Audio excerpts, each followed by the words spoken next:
Hi guys, welcome back to my YouTube channel. आज की video में मैं एक्सप्लेन करूँगा एक स्टोरी जिसका नाम है क्वालिटी। आईएससी की स्टोरी है क्लास 11th और 12th वालों के लिए। तो चलिए शुरू करते हैं। जैसे कि इस स्टोरी को लिखा है जॉन गैल्सवर्थी ने, और इस स्टोरी में ऑथर ने बहुत अच्छा मैसेज भी दिया है। और पहले मैं आपको इस स्टोरी का बैकग्राउंड बता देता हूँ, इस स्टोरी में है क्या। इस स्टोरी में एक तो नैरेटर होता है, नैरेटर मतलब कि जो आपको स्टोरी सुना रहा है, और दूसरे कैरेक्टर्स होते हैं दो गैसले ब्रदर्स। मतलब कि दो गैसले ब्रदर्स हैं ना, वो दोनों जर्मन ब्रदर्स होते हैं और वो जर्मनी के रहने वाले हैं। और यहाँ पे डिस्कशन हुआ है एक तो एक तो एक तो एक तो गैसले ब्रदर का और दूसरे नैरेटर का।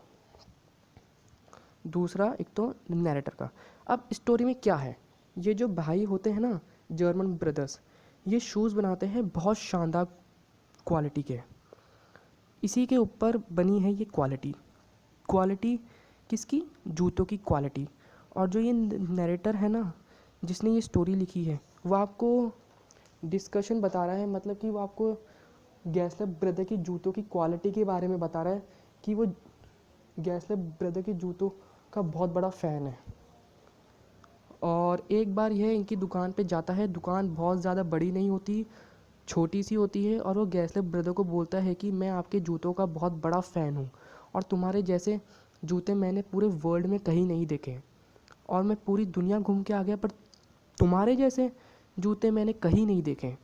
और नैरेटर उनको ऑर्डर देता है और वो जूते लेके चला जाता है। अब एक इंसिडेंस होता है, वो दोबारा आता है इनकी दुकान पे, गैसले ब्रदर्स की दुकान पे फिर से आता है और उनको कंप्लेन करता है कि देखो, मैं लास्ट टाइम आपसे मैं जूते लेके गया था और जूते में कुछ ना कुछ कमियां थी। तो गैसलर ब्रदर्स बोलते हैं कि आप जूते लेके आओ, हम जूतों को एग्जामाइन करेंगे। वो जूतों को एग्जामाइन मतलब कि वो जूतों को चेक करता है। जैसे कि आप इसमें देख रहे हैं कि ये जूतों को चेक कर रहा है। और नैरेटर भी बहुत खुश होता है, बहुत बड़ा खुश होता है, और वापस चला जाता है। फिर एक बार नैरेटर दोबारा आता है इनकी दुकान पे, और दुकान पे जब आता है ना, तो वो किसी दूसरी ब्रांड के जूते पहन के आता है उनकी दुकान पे। और गैसले ब्रदर्स उनके जूते को देखते हैं, और गैसले ब्रदर्स पता है क्या बोलते हैं? तुम्हारे पैरों की उंगलियों में दर्द हो रहा है। मतलब कि वो इसने इसने लेफ़्ट पैरों में जूते पहन रखा है, तो वो जूते को पिन पॉइंट में, मतलब कि पिन पॉइंट होता है ना, उसको टच करते हैं और वो बोलते हैं कि तुम्हें दर्द हो रहा है। तो फिर गैसले ब्रदर्स तो फिर मतलब कि नैरेटर बोलता है कि हाँ हाँ, मुझे पेन हो रहा है। और गैसले ब्रदर्स बोलते हैं कि ये जो जूता है ना, बहुत बड़े ब्रांड का है, लेकिन ये ठीक नहीं है। तो वो नैरेटर बोलता है कि हाँ हाँ, वो मैं एक्चुअली एमरजेंसी में फंस गया था, तो इसलिए जल्दी के मारे मैंने दूसरे ब्रांड के जूते ले लिए। जूते उसने ले लिए, अदरवाइज़ मैं तो आपके ही ब्रांड के जूते लेता हूँ। और गैसले ब्रदर्स बोलते हैं कि इतने बड़े बड़े ब्रांड से इतना खर्चा करते हैं एडवर्टाइजिंग पे, मार्केटिंग पे, लोगों को अपनी तरफ खींच लेते हैं, लेकिन ये अपनी क्वालिटी पर ध्यान नहीं देते। और हमें देखने को ये भी मिल रहा है कि गैसले ब्रदर्स बार बार क्वालिटी पे फोकस कर रहे हैं। और नैरेटर उनकी बात पे अग्री करता है, हाँ आप सच कह रहे हो कि जो बड़े बड़े ब्रांड्स होते हैं ये क्वालिटी पे फोकस नहीं करते, एडवर्टाइजिंग और मार्केटिंग पे ही फोकस करते हैं। और वो एडमिट भी करता है कि मैं अब से किसी भी ऐसे वैसे ब्रांड के जूते नहीं लूँगा। और हर बार नैरेटर जब भी ऑर्डर दे के जाता है ना, जब भी उसको जूते मिलते हैं ना, वो पुराने वाले जूतों से बेटर होते जाते हैं। तो नैरेटर हैरान हो जाता है कि इतना काम करते हैं गैसले ब्रदर्स इतनी क्वालिटी पे। फिर वो अगले साल दोबारा आ जाता है। नैरेटर गैसले ब्रदर्स की दुकान पे जब वो दुकान के अंदर जाता है ना, तो गैसले ब्रदर्स का बड़ा भाई नहीं होता, सिर्फ छोटा भाई ही मिलता है। तो नैरेटर छोटे भाई से पूछता है कि आपका एल्डर ब्रदर कहाँ गया? तो तो वो उसका छोटा भाई बोलता है कि उनकी डेथ हो गई। फिर नैरेटर बहुत सैड हो जाता है, मतलब कि बहुत दुखी हो जाता है, और ये कह के वो दोबारा बड़ा ऑर्डर दे के चला जाता है गैसले ब्रदर्स को, और वापस गैसले ब्रदर्स को, और वो वापस आता है और देखता है कि जूतों की क्वालिटी और बेटर होती जा रही है। फिर 2-3 साल हो जाते हैं, नैरेटर दुनिया वुनिया में घूमता रहता है। 3 साल बाद दोबारा आता है। अब जब वो उसकी दुकान पे आता है ना, गैसलर ब्रदर के छोटे भाई की एज हो जाती है 70+, मतलब कि वो बहुत बूढ़ा हो जाता है, काफ़ी बूढ़ा हो जाता है।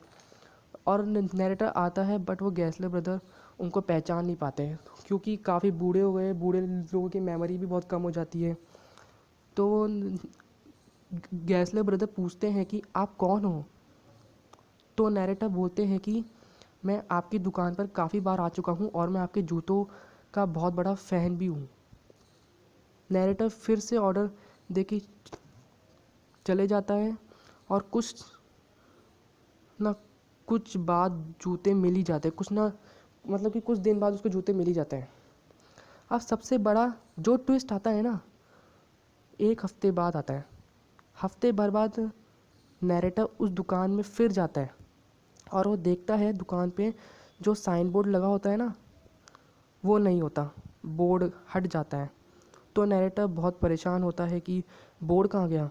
मतलब कि जो देखो, आप किसी भी शॉप में जाओगे तो एक साइन बोर्ड लगा होगा, वो जो होता है ना, जैसे कि क्या बोलते, बाटा का शूज़ होता है ना, बाटा शूज़ की कंपनी होती है, उस दुकान के ऊपर एक बोर्ड लगा होता है। वैसे ही गैसले ब्रदर्स की दुकान पे भी एक बोर्ड लगा हुआ था। तो नैरेटर बहुत परेशान होता है कि बोर्ड कहाँ गया। तो वो अंदर जाता है शॉप के अंदर, मतलब कि अब वो शॉप के अंदर चले जाता है, तो उसको इंग्लिश यंग मैन दिखता है। नैरेटर पूछता है कि यंग मैन से गैसले ब्रदर कहाँ गए। नैरेटर पूछता है कि गैसले ब्रदर कहाँ गए, यंग मैन से पूछता है।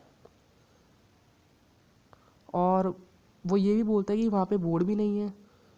तो यंग मैन नैरेटर को बताते हैं कि गैसले ब्रदर्स की डेथ हो गई। अब नैरेटर पूछता है कि उनकी डेथ कैसे हो गई। तो वे बताते हैं कि स्टारवेशन से, स्लो स्टारवेशन से वो मर गए हैं। तो वो नैरेटर हैरान हो जाते हैं, स्टारवेशन से मर गए, खाने की कमी कैसे हो गई यहाँ पे, इतनी क्वालिटी के शूज़ बनाते हैं, पूरी दुनिया उनकी फ़ैन है, मैं हूँ, और ये स्टारवेशन से मर गए। तो फिर इंग्लिश मैन उसको समझाते हैं कि वो क्वालिटी पे इतना ज़्यादा ध्यान देते थे कि उनका जितना भी खर्चा था ना, वो जूते बनाने में ही चला जाता था।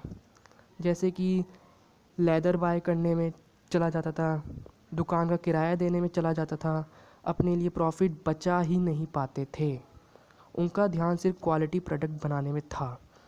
और एंड में नैरेटर और इंग्लिशमैन दोनों अग्री करते हैं, गैसलर ब्रदर्स जैसे क्वालिटी शूज़ कोई नहीं बना सकता। तो आई होप गाइज़ आपको इस स्टोरी का बैकग्राउंड समझ में आ गया होगा। अगर चैनल पे नए हो तो प्लीज़ मेरे चैनल को सब्सक्राइब कर दीजिए। जब भी मैं अपनी न्यू वीडियोस को अपलोड करूँगा, उसका नोटिफिकेशन आपको टाइम टू टाइम मिलता रहेगा। तो बस आज के लिए इतना ही। जय हिंद, वंदे मातरम।